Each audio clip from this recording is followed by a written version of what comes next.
শিকার হতে দিচ্ছি না দিব মহিলা স্বার্থে বিজেপি লড়াই অবিলম্বে মহিলা মুখ্যমন্ত্রীকে পদত্যাগ করতে হবে মহিলা মুখ্যমন্ত্রীকে পদত্যাগ করতে হবে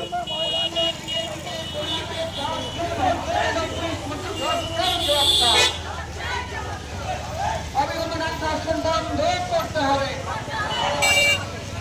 লক্ষ্মী ভাঙানো লক্ষ্মীদের নিরাপত্তা সুনিশ্চিত করতে হবে। রাজগঞ্জের শিশু ধর্ষণের জবাব চাই, জবাব দাও। অবগত মুখ্যমন্ত্রী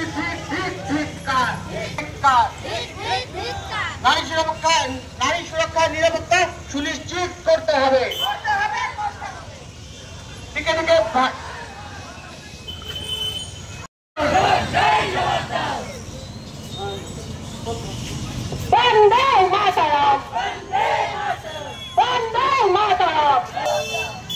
পুলিশ মন্ত্রী থাকাকালীন মহিলা তার রাজত্বকালে এত মহিলা ধর্ষিত হচ্ছে কেন? পুলিশ মন্ত্রী জবাব চাই। একের পর এক ডাক্তার গণধর্ষণ হচ্ছে কেন? পুলিশ মন্ত্রী জবাব দাও। বন্দে মাতরম। ধর্ষণ হচ্ছে কেন? পুলিশ মন্ত্রী জবাব চাই, জবাব দাও।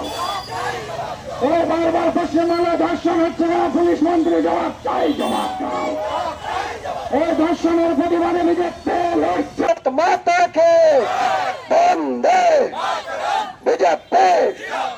ও মহিলা মুখ্যমন্ত্রী হায় হায়, ও মহিলা মুখ্যমন্ত্রী হায় হায়। অবিলম্বে নারীদের নিরাপত্তা দিতে হবে, অবিলম্বে নারীদের নিরাপত্তা দিতে হবে। সবাই জানি গত পরশুদিন বর্ধমানের একজন মেডিকেল ছাত্রী তিনি আবার দুষ্কৃতীদের দ্বারা ধর্ষিতা হয়েছেন। সেই ঘটনার প্রতিবাদে ভারতীয় জনতা পার্টি গোটা পশ্চিমবাংলার বিভিন্ন জায়গাতে আর বিক্ষোভ কর্মসূচি হচ্ছে, সেটা মহিলা মোর্চার ব্যানারে হচ্ছে। আমরা তার সাথে ছিলাম। আমাদের ইসলামপুরেও মহিলা মোর্চার ব্যানারে আমরা এই ধর্ষণের প্রতিবাদে আগামীতে কোনো মহিলা যাতে আর ধর্ষিতা না হয়, কোনো জায়গাতে যাতে ধর্ষণের ঘটনা না ঘটে, ইসলামপুরের সমস্ত মহিলারা মা বোনেরা সুরক্ষিত থাকে, এই দাবি নিয়ে আজকে ইসলামপুর থানার সামনে আমরা বিক্ষোভ কর্মসূচি করলাম। নয়, পরপর চলছে। আরজিকর থেকে শুরু হয়েছে, তার আগে যে ছিল মানে মেডিকেল কলেজে সুরক্ষিত নয়, আরজিকর তার একটা প্রধান গেল।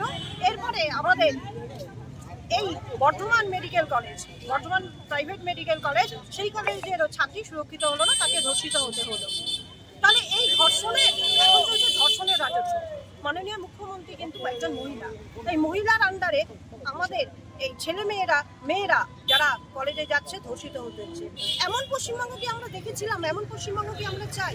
যেমন কাছে আমাদের জলপাইগুড়ি জেলা, ভাবুন একটা ছোট্ট মেয়ে, সেই জলপাইগুড়ি রামগঞ্জের ওই ছোট্ট মেয়েটা কি কোনোদিনও ভেবেছিল তাকে ধর্ষিত হতে হবে গণধর্ষণে?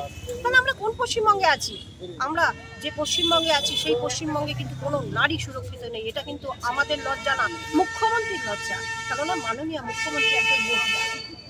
সুতরাং এই মুখ্যমন্ত্রীর আমলে এই আপনাদের সামনেই বলবো, এই পশ্চিমবঙ্গ জুড়ে কিন্তু কোনো মহিলা সুরক্ষিত নয়। কি স্কুল, কি কলেজ, কি মেডিকেল কলেজ, কি রাস্তায়, যেখানেই যাব দেখবো মহিলারা টিচিংয়ের শিকার হচ্ছে। আমাদের ইসলামপুরে যদি বলি, ইসলামপুরে কিন্তু মহিলারা এখন বেরোতে গেলে তাদের বাবা মা 10 বার ভাবে। এই ধরনের পশ্চিমবঙ্গ বা এই ধরনের বাংলা ছিল না, যে বাংলায় মহিলারা সুরক্ষিত নয়, এটা ভাবতে শিহরণ লাগে।